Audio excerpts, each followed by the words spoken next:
क्या है ये दलित हिस्ट्री मंथ जिसे देश दुनिया के बहुजन लोग एक त्योहार की तरह मनाते हैं, और आखिर इसे अप्रैल में ही क्यों मनाया जाता है? साथ ही दलित हिस्ट्री मंथ के बहुजनों के लिए मायने क्या है, ये सब इस वीडियो में हम जानेंगे, तो आप वीडियो को अंत तक देखिएगा। नमस्कार, मेरा नाम अरुण कुमार है, आप द मूक नायक देख रहे हैं। भारत में दलित इतिहास महीने की शुरुआत 2013 में हुई। अप्रैल महीने में महात्मा ज्योतिबा फूले, बीपी मंडल और बीआर अम्बेडकर के साथ ही बहुजन चिंतकों, इतिहास और योगदान को याद किया जाता है। इस पहल को ब्लैक हिस्ट्री मंथ से प्रेरित बताया जाता है।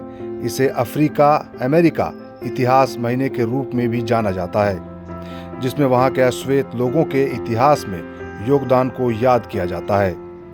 दलित इतिहास महीने की भारत में शुरुआत वी करुणाकरण, क्रिस्टिना थॉमस धनराज, आशा कौतल, संगपाली अरुणा, मनीषा देवी और थेनमोजी सुंदरराजन जैसे बहुजन कार्यकर्ताओं ने मिलकर की थी, जिसका मकसद भारत में बहुजनों के इतिहास में योगदान को याद किए जाना है।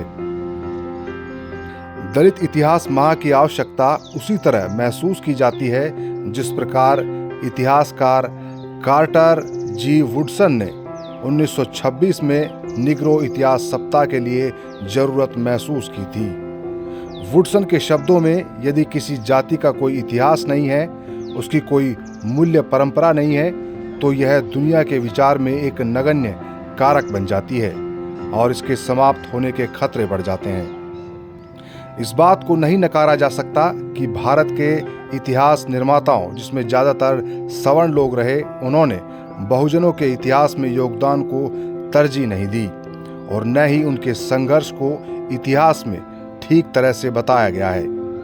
इतिहास में उनके साथ ठीक बर्ताव नहीं किया गया, उनके साथ हिंसक अपराध किए गए, लेकिन इस हिंसा का विरोध करने की कई बड़ी कहानियां भी बनी।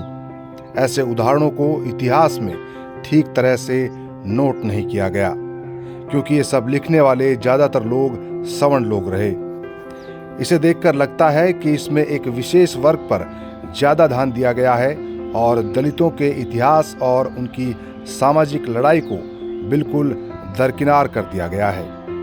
ऐसे में बहुजनों के इतिहास में योगदान को बताने के लिए बहुजनों को आगे आना पड़ा और इसी कड़ी में दलित इतिहास महीने की शुरुआत की गई, ताकि देश की सबसे बड़ी आबादी को उनका इतिहास और संघर्ष का पता चल सके, जो आज तक भी छिपाया जाता रहा है। लेकिन सोशल मीडिया के मौजूदा दौर में बहुजनों ने इसमें बड़ी दिलचस्पी दिखाई है और वो अपना इतिहास खुद लिखने लगे हैं। इसमें किसी को भी आश्चर्य नहीं होना चाहिए कि ब्राह्मण सवर्णों का संस्थागत स्थानों पर पूर्ण रूप से अधिकार रहा है। स्कूल की पाठ्य पुस्तकें लिखने से लेकर पत्रिकाओं को संपादित करने, लेखक मोनोग्राफ बनाने, संपादित संस्करणों का निर्माण करने और वृत्त चित्र फिल्में बनाने वाले वो अकेले ही रहे हैं। बहुजन विद्वानों और पत्रकारों को ऐतिहासिक रूप से इन अभ्यासों से दूर रखा गया।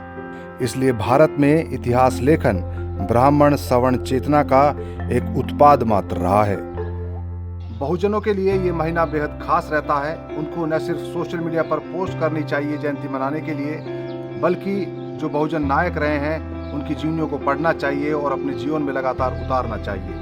आपको ये वीडियो कैसा लगा हमें कमेंट बॉक्स में ज़रूर बताएं। इस वीडियो को ज़्यादा से ज़्यादा शेयर करें और हमें सपोर्ट करने के लिए चैनल को सब्सक्राइब कर लें, बेल आइकन दबा लें, ताकि जैसे ही हम कोई वीडियो डालें वो आपके पास तुरंत पहुंच पाए। धन्यवाद।